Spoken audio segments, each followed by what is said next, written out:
Welcome, ladies and gentlemen, back to the Noetic Podcast. Dr. Jonathan Cook joins me again, and we'll be talking about Edgar Allan Poe's short story, The Masque of the Red Death, which I was very excited to cover, not only because it is great in and of its own right, but because I have a vested interest in it from a research perspective.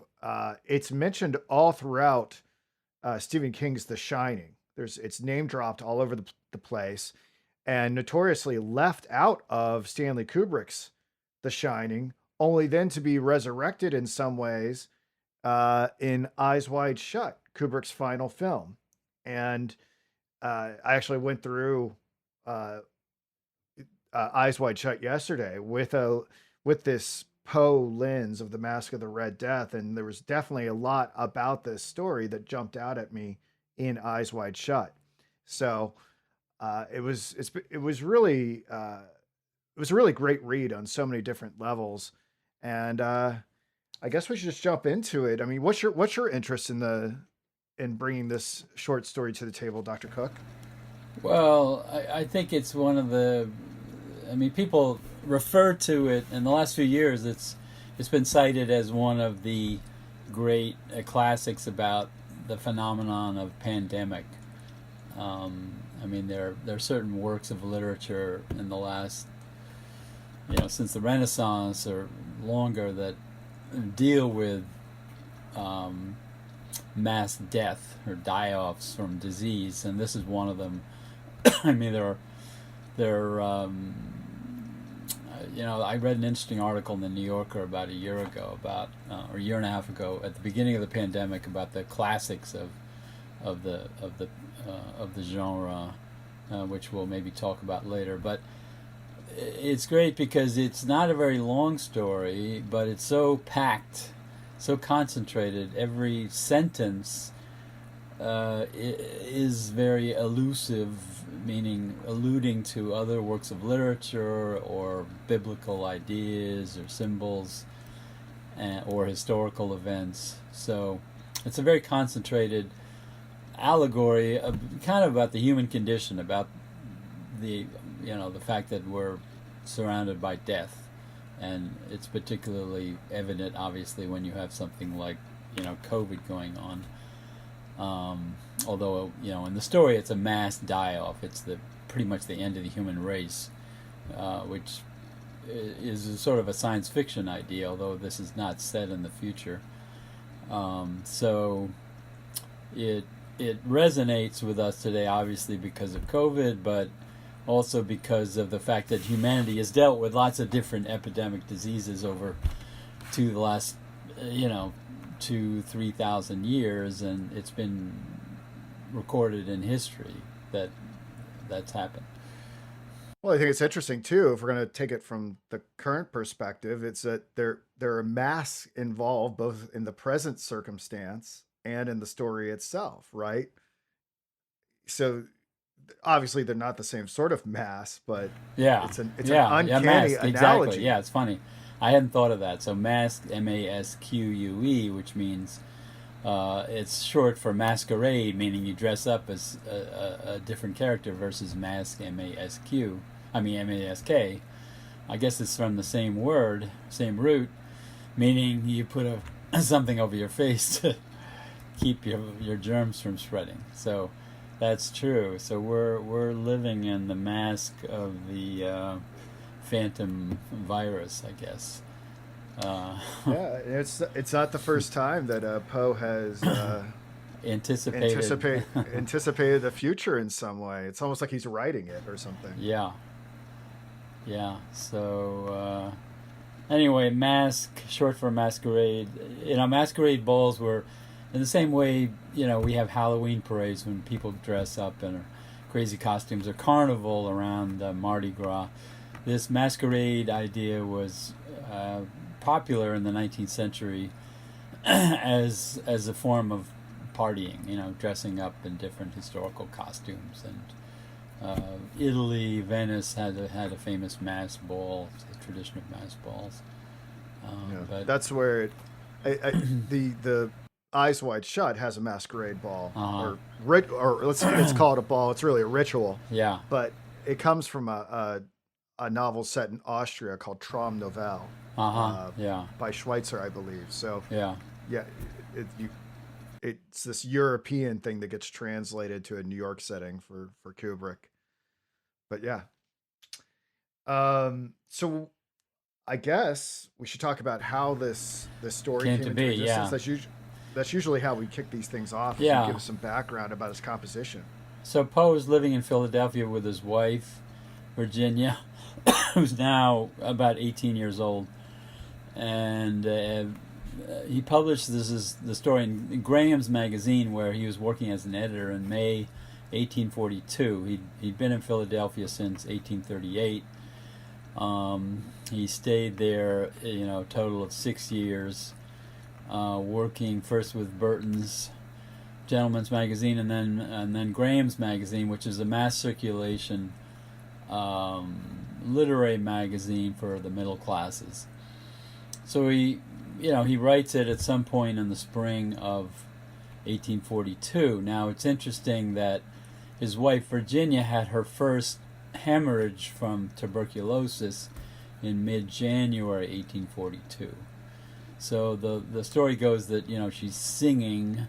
She loved to sing, play the piano, and she bursts a vein in her throat. She starts bleeding profusely, and this was an early warning about her tuberculosis. Now she didn't die until 1847, so Poe lived with her as she gradually got worse and worse over the span of 5 years. So I think obviously the Virginia's profuse bleeding, from a hemorrhage in her throat, probably brought the image of blood, very much to Poe's mind when he's thinking of this story. And I think for him it was kind of a wake-up call about his wife, this might be a sign that she's going to die of TB. So he has that in his mind. He also, there's a bunch of other sort of literary influences working on him. He reviewed Hawthorne's Twice Told Tales in the spring of 1842 for Graham's, and Twice Told Tales has a four-story section called Tales from the Province House. And the first tale is called Lord Howe's Masquerade, General Howe, and it's about this masquerade of figures for General Howe. He was the in charge of the British general in charge of putting down the American Revolution, and in the beginning, in the 1870s, and it's a masquerade about showing the demise of British power in the United States, and it also, the Legends from the Province House also has a story called Lady Eleanor's Mantle, about a very stuck-up aristocratic woman, Lady Eleanor, who comes to the colonies, the Massachusetts Bay Colony, and brings with her a plague of smallpox in her mantle, in her outer garments, and how she is disfigured by smallpox. So you have the idea of a masquerade in one story, and the idea of plague and mass death from smallpox in another story. And so I think that also germinated in Poe's mind when he read those stories in Hawthorne. So, Virginia's hemorrhaging, examples of masquerades and plague in Hawthorne. This combined with other literary works in his mind. That one other thing I should mention is that he also probably saw a performance of Victor Hugo's Hernani, yeah.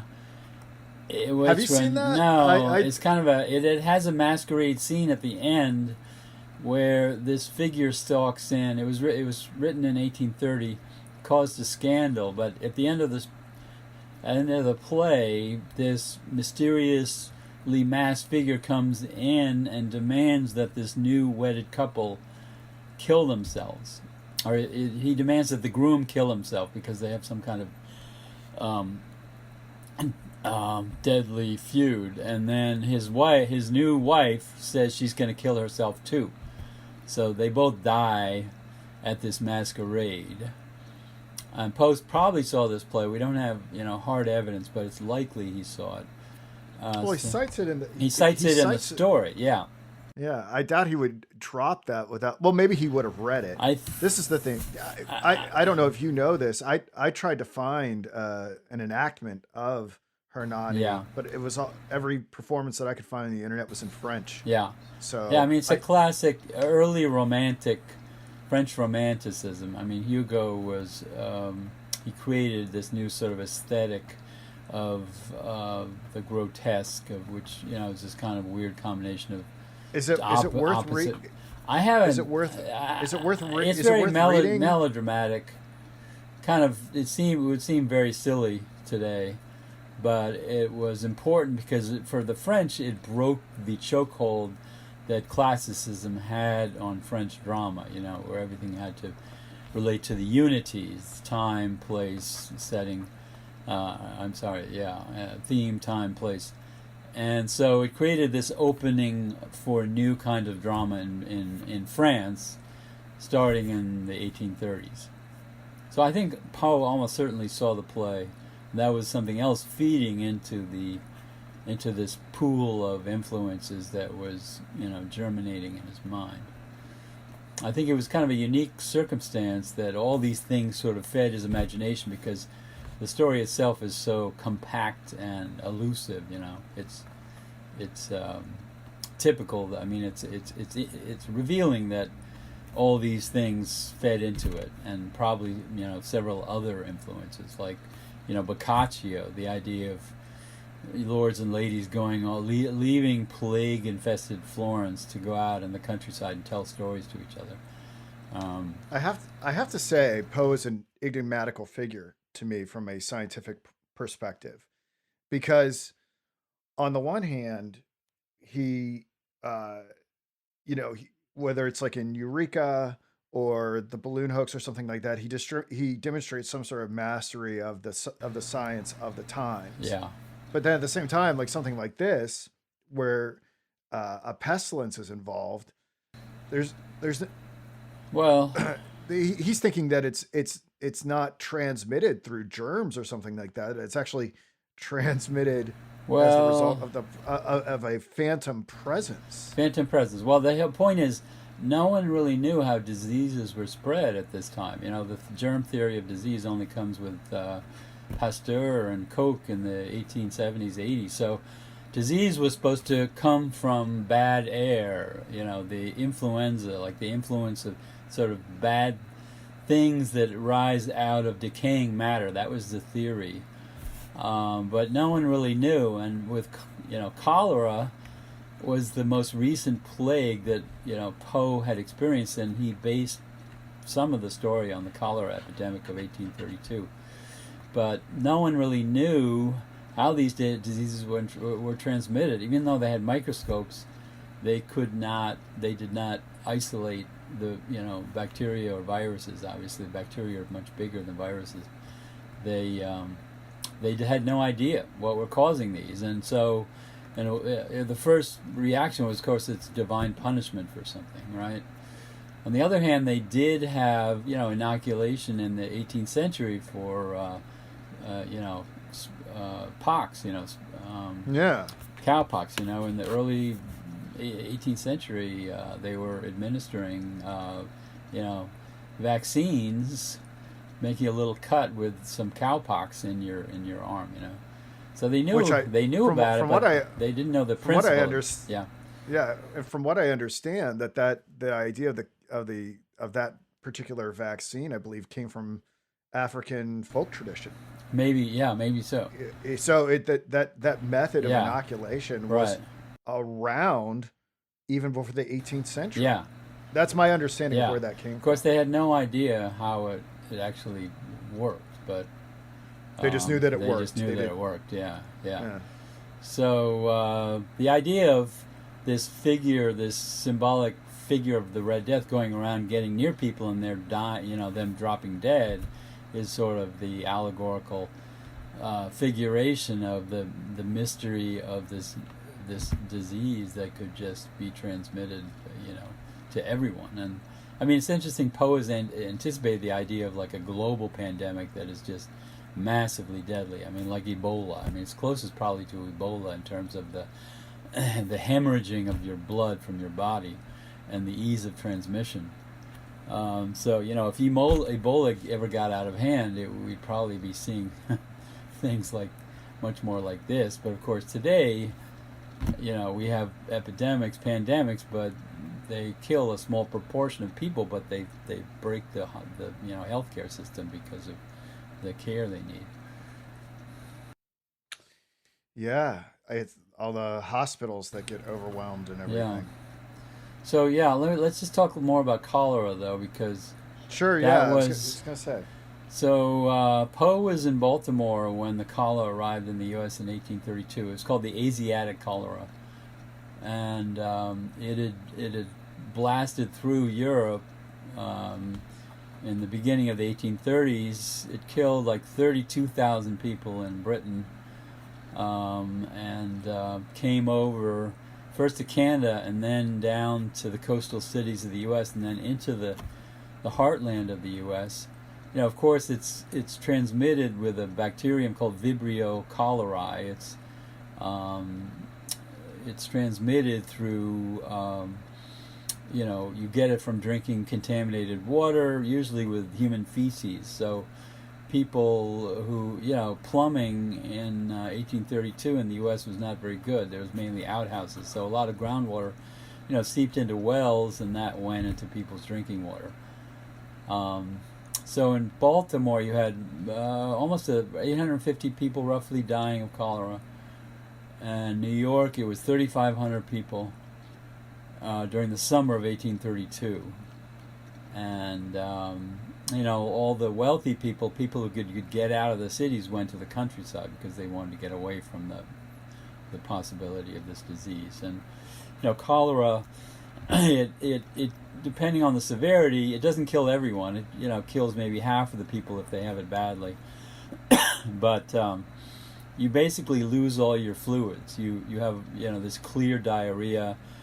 You puke, and you get completely dehydrated.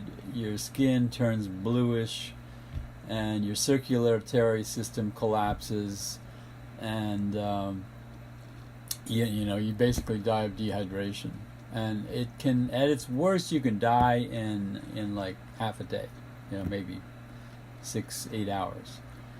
Mostly, you have it for a few days and get better, or you die. So in the story, people die within like half an hour of getting it or shorter. So that is not something that was typical of cholera, but it was possible to die the same day. So Poe is kind of exaggerating the effect of what he knew about cholera, and also using the symbolism of tuberculosis, the massive bleeding that you find in tubercular people towards the end, as another indicator of this plague. So he's kind of pioneering the idea of a very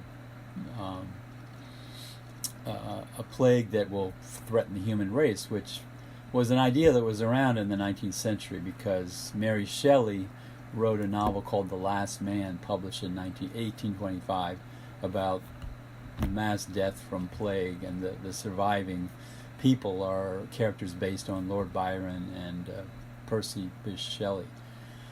So the idea of the dying off the human race was around as a romantic motif. There was a French novel in the early 19th century about the mass death. During the Revolutionary era, of course, this was a time of huge change and a lot of bloodletting and Napoleonic wars and whatnot. So Mary Shelley was drawing on the French pioneering of this idea of the death of the human race. And there was a bunch of other poems and stories relating the idea of the last man. there's a poem of Thomas Hood called "The Last Man," which is kind of a satiric poem. So definitely, a motif that was around at the time, and Poe was, taking it and working with it, creating something new of his own. So anyway, That's interesting. The whole water thing. There's an allusion to Poe in Doctor Strangelove with the general that goes crazy. Yeah, he's always talking about the purity of precious bodily fluids. Right, exactly. And he talks about the fluoridation communist plot, and always about the purity of essence, which is obviously an acronym for Poe. So just gets my gears turning there a little bit. Yeah.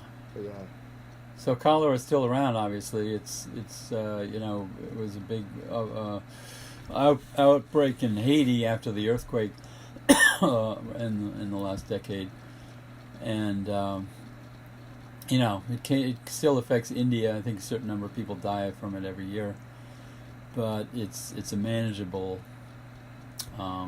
illness now, and we know a lot more about it, obviously. So, I've been fortunate to not experience it in my lifetime. Yeah. Well, a lot of people died of it in 1830s, 40s. I mean, James K. Polk apparently died of it in 1849. He, died, I think, in his 50s. In France, our 11th president, right? Yeah. James K. Polk. Yeah. Margaret Fuller, her father died of it and left her, an orphan. So a surprising number of people. If you look at if they died in 1832, you might check to see if they died of cholera. Tchaikovsky might have died of cholera too, although people may think he may have committed suicide. Were there any pandemics associated with the Great Comet of 1811? Do you know anything about that? Pandemic ideas? Yeah. No. Well, apparently, this great comet was signaling the Napoleonic rise. Yeah. And there was also a bunch of earthquakes. I guess the New Madrid earthquakes or whatever. Oh, yeah, right. I haven't looked into it if there were outbreaks as well when this thing came around. No. I mean, there's yellow fever, big famous outbreak in Philadelphia. In 1793, yellow fever around the U.S. in the 1790s, and TB was the big scourge of the 19th century, but it wouldn't kill you overnight. It sometimes took decades for you to die of that. So no, I don't think there was anything particular. Cholera began to spread in 1817 from India. And it made its way slowly through Asia and then up to Russia and then down to Europe and then over to Canada and the U.S. But as far as I know, I'm not aware of any epidemic. Well, I have to say my favorite I haven't read a lot of pandemic literature, but I'd have to say that my favorite might be Thomas Mann's Magic Mountain. I don't know if that counts. Yeah. As well, more like Death literature. in Venice is definitely based on cholera in Venice. So, I haven't read that one. Yeah, no. Yeah, that's part of the genre actually. Interesting. Great novella. I'll have to prioritize that one. With a good movie based on it too. Okay, cool. So, with all these context clues, are we allowed to surmise when this story actually took place? Well, that's a good question because it's set in an indefinite European world. Prince Prospero doesn't tell you what country he lives in. He just took his knights and dames to his castellated abbey. So it's some principality, we assume, in Italy. And a key indicator of the historical setting, actually, is I looked this up, is the fact that the guests at the castle are waltzing, because the waltz became the rage in the early 19th century. teens, 20s. I think it spread out from Vienna. So it was the big dance in the teens, 20s, 30s. So it's a 19th century story. In the beginning, you think this might be sort of a medieval world or a Renaissance world, but it's a world of the early 19th century, which is compatible with the idea that the plague that they're talking about is roughly based on the cholera epidemic of the early 1830s. I thought the dancing was another uncanny parallel with our current situation, because something, yeah, with TikTok. Yeah. We saw when COVID hit. Yeah. You saw all these people, they're going this castellated quarantine and amusing themselves with magicians and waltzes or whatever. And really, they're doing the same thing with like TikTok. Not to mention people on TikTok, but like the hospital staffs are dancing during the plague. It's all these people who should be taking the quarantine and all the restrictions seriously, like the British Prime Minister who gave apparently they had a party last winter where everyone was getting in. Boris Johnson and his staff all had a party, which kind of mocked the new quarantine policies that they were implementing. Now they're all in hot water. So it's a very familiar motif of privileged people, escaping to enjoy themselves somewhere, thinking they're immune to the disasters of the little people who have to suffer through this misery. So. Well, so they can't run. They can't run. That's right. They can't run for long. Is the moral of this story? Yeah. They hole up in this castellated abbey, and they shut the gates, and they actually weld the gates shut. They talk about these massive bolts that they weld into place so no one can get in and out. They think they're safe. They store a lot of food there. They're out to enjoy themselves, and the events actually take place like 5 or 6 months after they've been there. So this is kind of a climactic party. It's not as though they just got there. He doesn't really tell what's going on for the first few months that they arrive at this place. So he's some unnamed prince. Poe's stories are often set in this kind of dream world. I was going to say, the I didn't dig into it too much, and I just took notes. I've got this. By the way, I've got this fantastic. Are you familiar with this edition, the Complete Tales of Poe? I've seen it. I don't own it. I have another one actually that's very well annotated. Well, mine's not annotated so much. It's just a Barnes and Noble edition, but it's just pretty much, with the exception of a few things, it's pretty much everything that Poe did. Yeah. And well, that's nice. Nice thing about Poe is you can get most of his work in one edition, except maybe some of his journalism. Yeah. There are a handful of things that didn't make it into this, but what was the point that I was saying? So I took notes while I was doing this, but the name Prince Prospero. Yeah. That seems to me to telegraph something or someone. Well, Prospero, of course, from Shakespeare's The Tempest, who goes to a remote island. Yeah.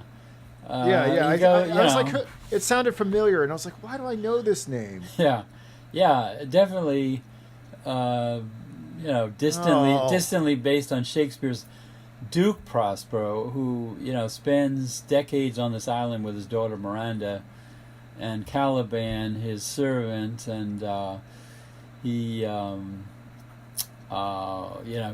a magician, so he's created this he has this magical helper Ariel, So when you talk about Prince Prospero having these dream figures that he controls and this sort of design scheme that he sets up for the castle, it's very much attuned to Shakespeare's Prospero, and Ariel as this spirit this airy spirit who creates illusions for him and anyone else. The play ends with this marital pageantry that Ariel creates.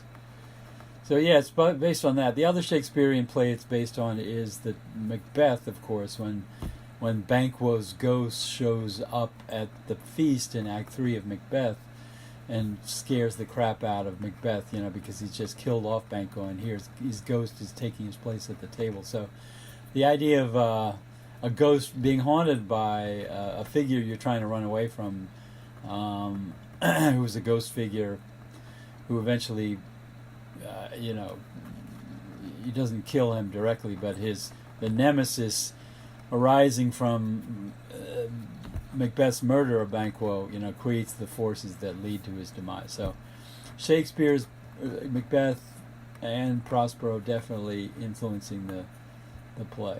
I mean, the Well, while story. we're on this subject, Yeah. I found myself, what keeps coming up in my own research is King Lear. Uh-huh. Is King Lear connected to this at all? Only in the sense that both are kind of apocalyptic stories about potential end of the world. I mean, King Lear, of course, takes place in pre-Christian Britain, and the plague is the evil of the two daughters who turn against their father, and then ally themselves with some other evil figures. So no, there's not much there beyond the. Okay. I just thought I'd ask while sure. we're on the subject. Yeah, but the apocalyptic feeling from both works is definitely, pervasive for both.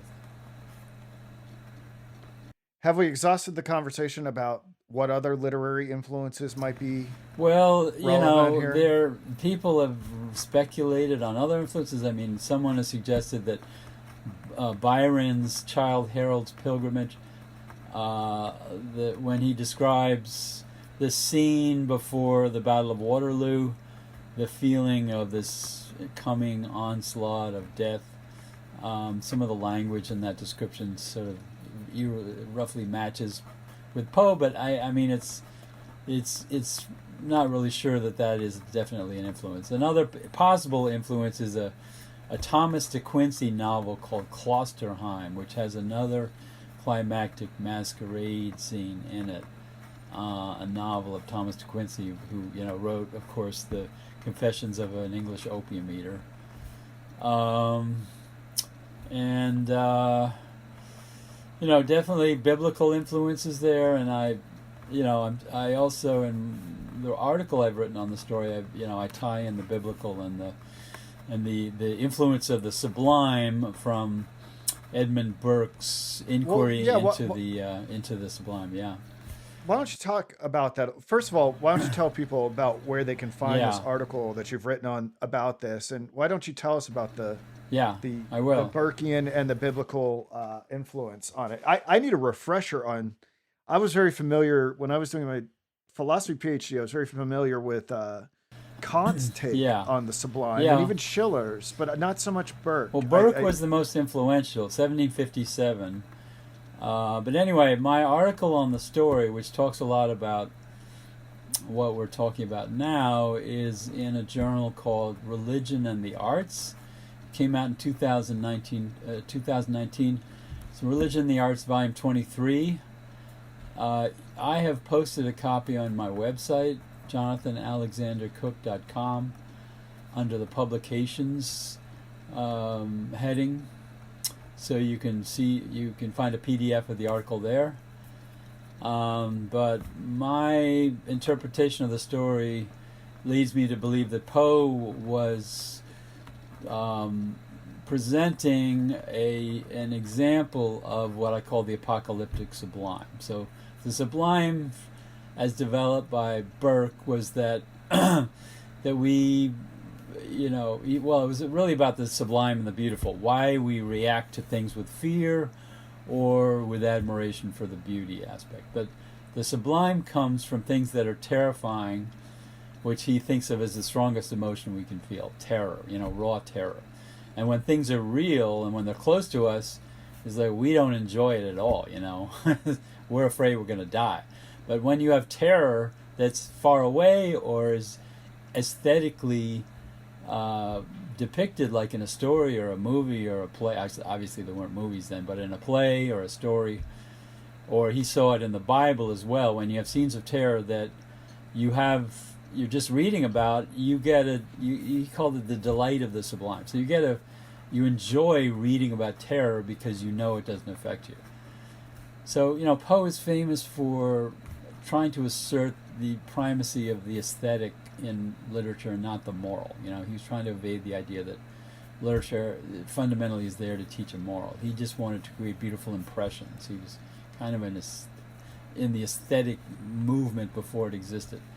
So in the story, we read it today as having a strong moral, but when Poe wrote it, I think he was just trying to create this kind of frisson, this tingling delight of fear that we get by the end of the story when we see this pandemic taking effect in this grotesque figure of death in the form of the Red Death plague penetrating into this sanctuary, this quarantine situation, and then killing off everybody who's dancing around. And you have the symbolism of the 12 midnight, you have the clocks that are striking, you have the 7 rooms that people are partying in. It's all very much an apocalyptic setup because 7 is the number of completion based on the idea that there are 7 planets. So that's why we have 7 days of the week, and a lot of people don't know the connections between the planets and the days of the week. It's kind of like people don't. Yeah. I don't think people think about the etymology of that too much. It's fascinating though. That's all. Our whole sense of time is a fascinating subject. So, anyway, the days of the week aren't actually named in the Bible. Yeah, they're just day 1, day 2, day 3. Right. But obviously Sunday and Monday are named after the sun and the moon. Right, and then we have all these Norse gods as well. Yeah. So the effect that Poe was trying to create was this apocalyptic sublime, which is a phrase that I picked up from art history from the late 18th, early 19th century. There was a school of painters in England who were painting apocalyptic scenes that were from the book of Revelation or the book of Daniel that were designed to create fear. So you had Benjamin West, who was an American who lived in London, who was head of the Royal Academy in England and painted for King George III. He created famous canvases about apocalyptic scenes that were very much grounded in this idea of the sublime. You had death on a white horse. If you go to Philadelphia, you can see some of West's work at the museum there, but he mainly worked in England. So this was an artistic motif that I think Poe assimilated. He may have seen some West drawings, but I think he kind of assimilated it in his own mind because he read Burke. If you were a writer in the 1820s and 30s, you were still reading Edmund Burke's treatise. I mean, it's about 120 pages, but it had a massive influence. Everyone was talking about the sublime in the late 18th and into the early 19th century. The sublime and the beautiful and the picturesque. These were kind of artistic terms. Picturesque is what makes for a good picture, which was usually a sort of a contrast to the sublime and beautiful. Things that are kind of craggy and rough versus beautiful trees and streams and things like that. Combinations of the sublime and beautiful. So in my article, I'm pointing out what I think are ideas from Burke's treatise that have filtered into Poe's story, like the huge size of the castellated abbey, the massive doors, the Gothic windows, the dim light. Burke has a kind of it's almost like a playbook for how to write a Gothic story using his ideas of the sublime. Well, let me ask you something. Did Burke have a color theory? Because he did have a color theory, yeah. Color is so big in this story. You talk about the number of the rooms, which I thought was interesting. Yeah, but the what color was more scheme. The color scheme, because I believe Yeah. The room one was the Rooms. blue room. Blue, then purple, green, orange, white, violet, and then black with red stained glass windows. Right. So, but no one has been able to figure this out. But I went to Burke's treatise, and he has definite things to say about some of those colors. I mean, I think Poe is creating the idea that Prospero wanted to create this beautiful effect, because most of the colors there are part of his spectrum of beauty. But when you get to kind of dull, when you get to black, obviously, or fuscus, he talks about smoky color, dim, darker colors. These are the ones that are more sublime and threatening or whatever. But no one has really been able to figure out the color scheme, because, people thought maybe it's based on the on Newton's spectrum. Well, it isn't, because it doesn't match up with the colors. Other people think it represents the different shades of a typical day, blue when the sun is going up, and purple, and then green when everything is, nature's illuminated, and then orange, maybe the sun in the sky, then white, maybe some clouds, then violet, maybe sunset. I think it's also, it's the 7 rooms represent the 7 stages of man, the 7 decades of human life. I mean, the Bible famously said that we're here for, 70 years and 10 in the Psalm. So the idea is the rooms could be a journey from birth to death. It talks about the blue room is in the east, the black room is in the west, so it's definitely related to the day. I think it's multiple resonances that feed into it. But I can tell you, many people have written about the color scheme, and everyone thinks they have the perfect theory, but none of them seem to match up perfectly. And my scheme is based on Burke's treatise, which I think had a massive influence on the story. So I'm confident that Burke had some influence on it. Well, I'll just let me ask this, because it isn't arbitrary. I mean, Poe is kind of hitting us over the head with it. It has to mean something. Yeah. And you mentioned that some individuals have looked to Newton. What about Goethe? Goethe, yeah. Because Goethe had a color theory as well. Yeah, well, Poe would not have read Goethe's color theory, I'm pretty sure. But Burke does address it. Burke does have his theory of what are beautiful colors versus sublime colors. And how does that map onto this, in your opinion?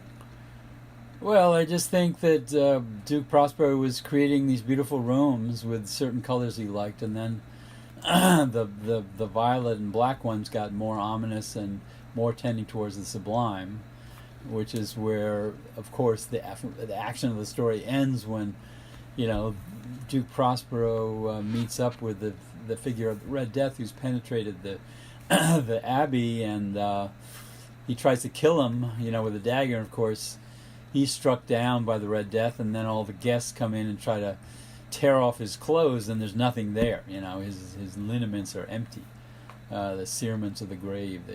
So, and then they start dying, having come in his presence. But he's waltzing around the party for a while before he actually strikes everyone dead. It's interesting, though, that this is one other source for the story was a journalist named N.P. Willis, Nathaniel Park Willis, who was a journalist, who's Poe's employer at the Mirror, New York Mirror, in 1844-45. He published a sketch about what was called the Cholera Ball in Paris in June 1832. It was published in his collection of sketches called Pencilings by the Way from 1837. It was a very popular book. And his description of the Cholera Ball in Paris is very vivid, because he describes this tall character dressing up as a figure of cholera, death. Skeletal figure, as waltzing around with these other people at this party. And this thing goes on until like 7 a.m. So I'm sure Poe knew this, and he might have reread it before writing his story, but or else it came into his mind when he was writing. I got a lot of images going through my mind right now. I'm thinking about The Shining, and there's the well, it's all the tuxedo. Gothic tradition. You know, Poe is like a fountainhead of Gothic motifs and ideas. But one other influence I didn't mention yet is the fact that when the guests precipitate themselves onto the figure of the Red Death, and they take off his clothes and there's nothing there, that is probably based on an image of death in Milton's Paradise Lost. I think it's early in Paradise Lost there, and Burke actually cites the sublimity of this Miltonic imagery of death being really nothing. You know, he's this towering figure, but when you examine him, there's really nothing there. But he's still dark and threatening. So I think yet another influence from Milton via Burke's treatise on the Sublime. It's interesting to think about how death is portrayed in all these different scenarios. I mean, yeah, I the one that most obviously comes to mind for me is Bergman's Seventh Seal. Yeah, and how death is portrayed. He's very, very bodily. Yeah, I mean, still, it's a whole tradition in art, of the figure of death and in the idea of what's called the memento mori, remember your death. There's the dance of death, which is a medieval motif that artists picked up on. There's also paintings, still life paintings with skulls.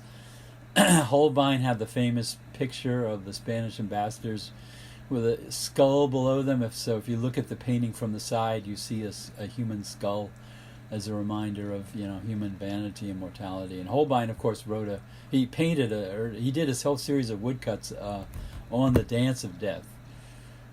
There was also the tradition of the triumph of death that began with a poem by Petrarch, and there was an American painting by one of the Peale sons of Rembrandt Peale of the triumph of death from the early 19th century. And of course there's the biblical image of the Grim Reaper, because I was fascinated by the idea that when the guests confront the image of death, they kind of fall over like they're being wheat that's cut by a reaper. They're kind of being reaped by death as they collapse. I was going to say, where does this idea of death taking this form come from? I guess I imagine it. The Grim Reaper comes from the Book of Revelation. The idea. Well, I don't think there's I don't know if there's a Grim Reaper in the Book. Well, of Revelation. No, it's coming to thresh the human race. Yeah, I mean, it was fabricated from that. It was there's not an image though. Yeah, you're right there. There is a sickle that is. Yeah, come in to the sickle, thrust. Right? Yeah, thrust your sickle, right? So there are all these traditions of death. Death and the Maiden. There's a whole, it's a literary and artistic tradition that. Well, it's fascinating to see how it amalgamates. I love seeing where these things come from and how they get adapted over the years. Yeah. So it's still around. Figures in books and movies who were kind of embodiments of death. There's a great poem of Billy Collins called "My Number," about this guy talking about somebody has his number, and the arrival of this figure of death coming to these different people in different ways. Using the same kind of spooky imagery of death appearing from out of nowhere. So, I don't know if we maybe touched on it a little bit with Prospero. Is Prince Prospero mad? Or has he gone round the bend, as they say over in England? Well, I think people think of him as an artist figure because he's creating this perfect environment. And I think he's mad because he wants to escape reality. He wants to transcend the human.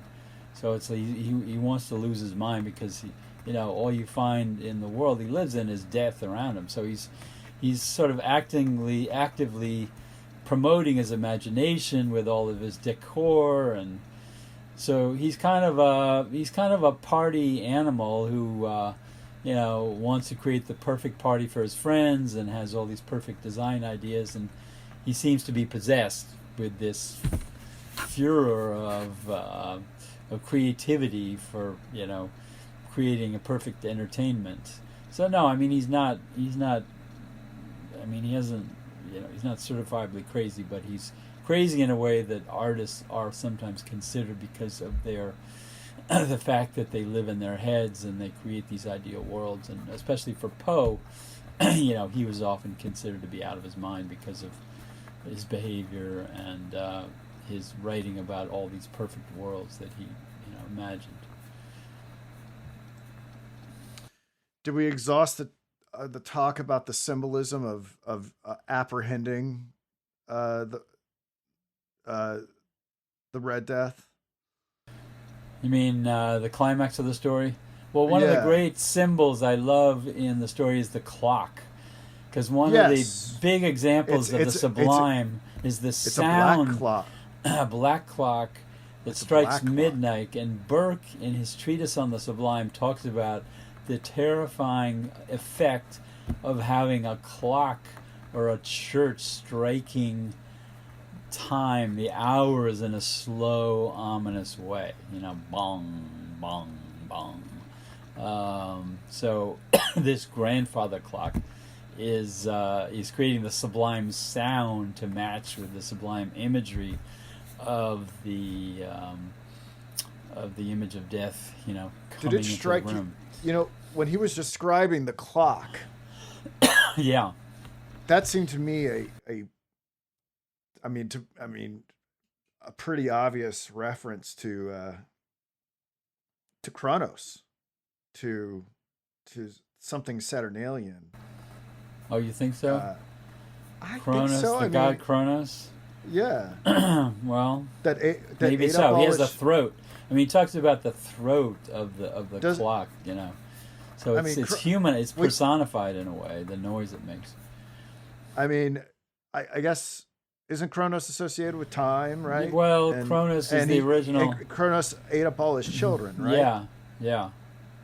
I'd have to check the connection there between that's what jumped out at me. That's what jumped out at me. Yeah. But anyway, it's it's a Gothic motif of the midnight hours when the evil spells take effect.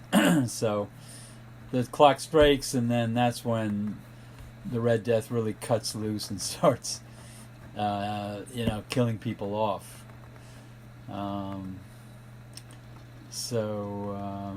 Tick tock, right? Yeah. Of all the things you could name that app, where everybody dances. Yeah, tick tock. Poe has a lot of clock symbolism in his stories. He uses it pretty often in a bunch of other stories. I mean, there's this famous story about somebody gets stuck on the end of a outdoor clock, that's going around, and like in Back to the Future. So, but I think he definitely was influenced by the Burkean idea of sublime sound. He wrote a poem called "The Bells," which I think was also influenced by Burke because it has this broad spectrum of bell sounds, and some of them are deep, tolling the funeral, and some of them are beautiful and charming, creating beautiful sounds for weddings. So I think that whole poem is a sort of exploration of the Burkean ideas about the sublime and beautiful in sound. I'm gonna have to read this essay now. What's the full title of the book? An inquiry into our philosophical inquiry into our ideas of the sublime and beautiful. It's called Burke's Inquiry, or Burke's Inquiry into the Sublime and Beautiful. There are many editions of it. There's a good penguin. So much. Yeah, it's not too long. 150 can't get it. pages.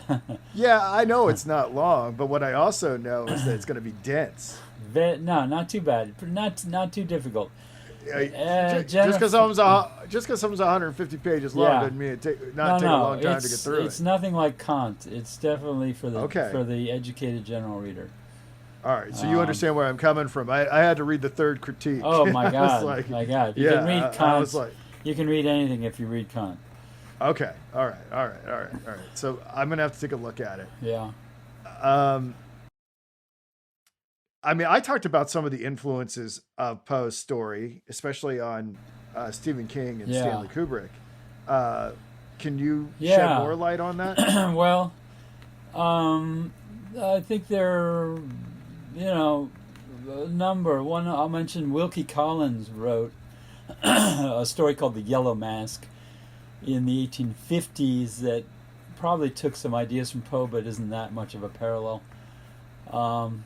But a more direct influence would be Jack London's story, The Scarlet Plague, which I taught actually at the beginning of COVID to my students. It's about 100 pages long. It's kind of a novella. Published in 1915. It's about a plague wiping out most of the human race, not everyone. So it's sort of an apocalyptic story about the arrival of this Scarlet Plague, which is kind of like Poe's plague in terms of very quick death, massive bleeding. Takes place in San Francisco in 2013. So London is putting the time frame ahead of 100 years. He was writing in about 1912, 1913.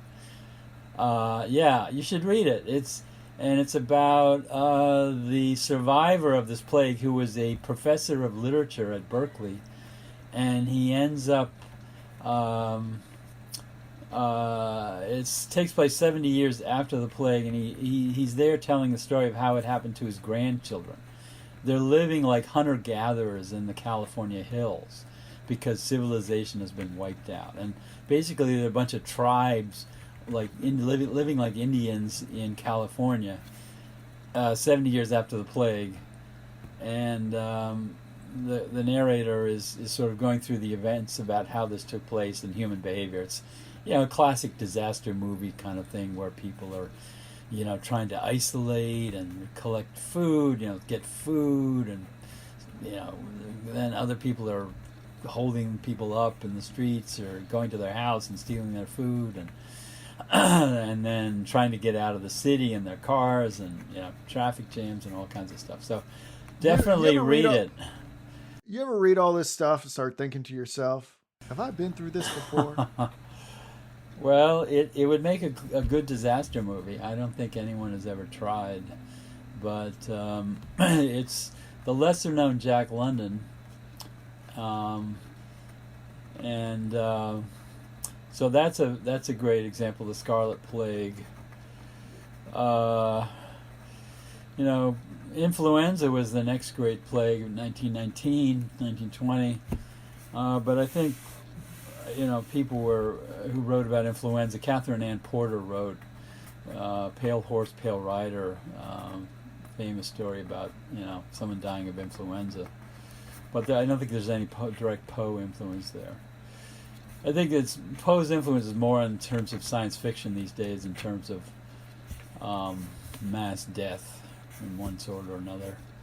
Did Poe have any influence on Stephen Crane? I'm sure he read him. I don't know. The reason why I ask is that I got it's just a vibe. I got a little bit of a vibe that Red Death was a little bit like the Blue Hotel. Blue Hotel, yeah. The inevitability of death there, yeah. Yeah, I don't think there was a strong influence, but probably a little bit coming through there. Well, Poe and Crane are both on the cover of Sgt. Pepper's. Oh yeah, that's right. That's right. Yeah. So Poe had to have more influence than that, though. Yeah. I haven't made a exhaustive search of influences, but it's certainly one of his best stories, I think. And yeah, I like that. I was telling Dr. Cook beforehand, I'd been just going on a Poe binge in preparation for this and other research I was doing. Um, One of the ones that I really enjoyed, it's kind of a side note here, is the one about the mechanical Turk, Oh the yeah, right. Mailzil's, Mezel. yeah, the automaton. Yeah, Yeah, that was a yeah, good one. I like that one. There's yeah, a lot of good. I guess you know this is the second deep dive I've done in with Poe before, yeah, or in my life. First time around, when I jumped deep into Poe, I found it incredibly depressing and yeah, just too much. Like it's like I read too much of him at once, yeah, and it's like I read maybe just the wrong things. I don't know. This time around, I'm not having that experience. This time around, yeah, yeah, yeah. I mean, you have to my read. it's more buoyant this time around for some reason. Yeah. Well, he's so versatile. He worked in so many areas. As a story writer, journalist, poet. Just trying to make a living. That was the terrible thing. He worked so hard, and he just couldn't survive. I mean, he died at 40, and who knows what many other works he could have written if he had managed to marry Maria Shelton in Richmond instead of dying in the gutters of Baltimore.